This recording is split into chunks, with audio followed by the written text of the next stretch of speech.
Cable network का special offer. अब पाए बीटीवी का सेट टॉप बॉक्स और वो भी बिल्कुल फ्री।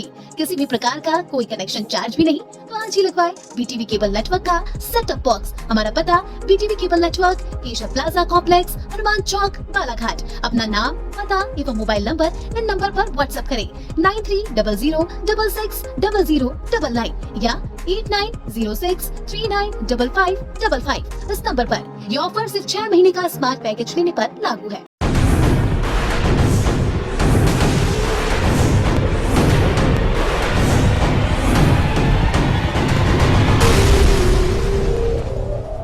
आगामी 17 नवंबर को संपूर्ण प्रदेश में विधानसभा चुनाव के लिए मतदान प्रक्रिया होगी, जिसको लेकर चुनावी अधिसूचना जारी हो चुकी है। इसी कड़ी में जिले में 21 अक्टूबर से नाम निर्देशन पत्र लेने और जमा करने की सिलसिला प्रारंभ हो गया है। इसी कड़ी में बालाघाट जिले की 6 विधानसभाओं में कुछ 51 नामांकन पत्र प्रदान किए गए, जबकि 2 नामांकन पत्र अभ्यर्थियों के द्वारा आरओ कार्यालय पहुंचकर जमा किए गए हैं। विधानसभा निर्वाचन 2023 के अंतर्गत अधिसूचना जारी होने के बाद कार्यालय में दूसरे दिन जिले की 6 विधानसभाओं में से परसवाड़ा और कटंगी में एक नाम निर्देशन पत्र प्रस्तुत किए गए, जिसमें परसवाड़ा विधानसभा से कांग्रेस प्रत्याशी मधु भगत और कटंगी विधानसभा से कांग्रेस प्रत्याशी बोध सिंह भगत ने नाम निर्देशन पत्र प्रस्तुत किए हैं। इसके अलावा कुल 51 नाम निर्देशन पत्र आरओ से प्राप्त किए गए हैं। इसमें बैहर विधानसभा में 5, लांजी में 20, परसवाड़ा में 2, बालाघाट में 2, वारासिवनी में 11 और कटंगी विधानसभा में भी 11 नाम निर्देशन पत्र आरओ से लिए गए हैं। बता दें कि अब तक सर्वाधिक नामांकन पत्र वारासिवनी और कटंगी विधानसभा क्षेत्र में लिए गए हैं, जिसमें वारासिवनी विधानसभा क्षेत्र से पूर्व विधायक योगेंद्र निर्मल, कांग्रेस प्रत्याशी विक्की पटेल, भाजपा प्रत्याशी प्रदीप जायसवाल, बीएसपी से अजाब शास्त्री, बहुजन मुक्ति पार्टी से हीरालाल भगत, आम आदमी पार्टी से अमरलाल कतरे, मनोज टेमरे, दावेंद्र भगत, कैलाश मेश्राम, शलीम परवेज खान, शरद जैन ने नामांकन फॉर्म लिया है, जिसमें योगेंद्र निर्मल का फॉर्म लेना वारासिवनी में सरगर्मी पैदा कर रहा है। बता दें कि पूर्व विधायक योगेंद्र निर्मल निर्दलीय प्रत्याशी के रूप में चुनावी समर में एंट्री करने वाले हैं, जिसके तहत 23 अक्टूबर को उन्होंने आरओ कार्यालय पहुंचकर नामांकन पत्र प्राप्त किया है। इस दौरान उनके साथ भाजपा जिला उपाध्यक्ष छगन हनवत भी मौजूद रहे। देखा जाए तो वारासिवनी में भाजपा के अंदर अंतर्द्वंद साफ देखा जा रहा है। प्रदीप जायसवाल की भाजपा में एंट्री के बाद उन्हें विधानसभा चुनाव के लिए प्रत्याशी बनाया जाना वारासिवनी के स्थानीय नेताओं को खलने लगा है, जिसके तहत अब पूर्व विधायक योगेंद्र निर्मल ने निर्दलीय चुनाव लड़ने का फैसला किया है। सोमवार को उन्होंने चर्चा के दौरान कहा कि पिछली बैठक में तय किया गया था कि उन्हें निर्दलीय चुनाव लड़ना है।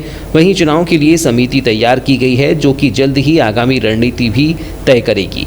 आज नामांकन पत्र लिया गया है। अब जो हमारी पिछली बैठक हुई कार्यकर्ताओं की वृहद बैठक, सामान्य बैठक में ऐसा तय किया गया कि हमारे नेतृत्व को स्वीकार किया गया और कार्यकर्ताओं ने हमसे लड़ने का और हमको आदेश दिया कि आपको निर्दलीय चुनाव लड़ना चाहिए। फिर उसके बाद हमने एक समिति का गठन किया। समिति तय करेगी, लड़ना है तो बताएगी। आज हमको छगन भैया ने बोले कि डॉक्टर साहब फार्म लेना है। हमने कहा चलो फार्म ले लेते हैं। फार्म लेने चले गए। पूर्व विधायक योगेंद्र निर्मल ने कहा कि अब तक शीर्ष नेतृत्व या किसी भी भाजपा जिला पदाधिकारी ने उनसे चर्चा नहीं की है और ना ही वह किसी से कोई चर्चा करना चाहते हैं। उन्होंने कहा कि जब शीर्ष नेतृत्व ने उनकी नहीं सुनी तो वह उनकी क्यों सुने।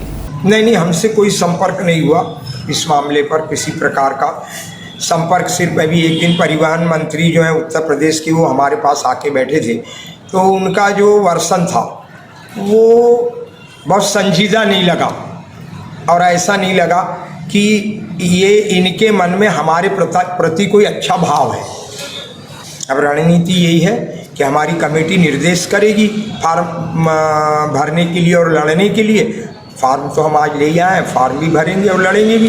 हम पे किसी का दबाव नहीं आ सकता और हम उस धातु। अच्छा, अब क्या सौदेबाजी करूँगा मैं? कोई सौदेबाजी करने के लिए निर्दलीय चुनाव लड़ रहा हूँ का बताओ मेरे को? हाँ, 75 साल की उम्र में जाके फिर चुनाव लड़ूंगा? कि चुनाव तो अभी लड़ लूँगा, फिर कब लड़ूंगा?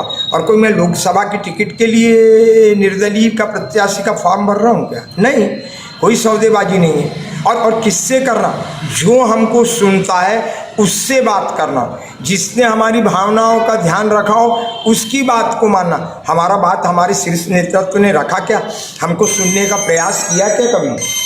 डॉक्टर साहब, ये चर्चा है कि प्रदीप जायसवाल अब ये कहते हैं कि 80% कार्यकर्ता उनके पक्ष में हैं और सामान्य चुनाव आते आते सभी सामान्य हो जाएंगे। क्या मानते हैं आप? अभी वो अपने ट्रैक्टर वालों को तो संभाल ले, ट्रैक्टर वाले ही भग गए आधे से अधिक हैं, ठीक है कि नहीं? तो उसको तो संभालें, हमारे लोगों की चिंता ना करें। डॉक्टर साहब, आपके साथ जो भोपाल 237 बूथ के कार्यकर्ता गए थे, पदाधिकारी गए थे, डॉक्टर साहब क्या अभी भी आपके संपर्क में? वो आज भी अपने संपर्क में, आज भी अपने साथ हैं। मैदान में दिखेंगे डॉक्टर साहब? बिल्कुल दिखेंगे।